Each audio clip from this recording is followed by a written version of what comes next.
ಬೆಳಗಿಕೊಂಡಿರೆಂದು ಕಿಡಿತಾಕಿಸಿ ಹೊರಟಿತು ಹೆಣ್ಣು.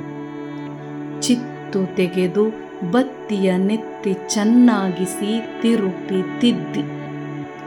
ಇರು ತುಸುವಿರೆಂದು ಕರೆದರೂ ನಿಲ್ಲದೆಯೇ ಬೇರಾವುದೋ ಕರೆಗೆ ತಣ್ಣಗೆ ಓಗೊಟ್ಟ ಮೇರೆಯಲ್ಲಿ. ಒಂದೇ ಒಂದು ನಿಮಿಷ ಬಂದೇನೆಂದು ಕಡೆಗಳಿಗೆಯ ಸೆರಗಿನ ಬೆನ್ನಿನಲ್ಲಿ ಅಂದು. ಕಾದಿದ್ದೇನೆ ಈಗ ಬಂದಾಳೆಂದು, ಆಗ ಬಂದಾಳೆಂದು, ಮರಳಿ ಜೀವ ತಂದಾಳೆಂದು. ಇದು 3ನೇ ದಿವಸ.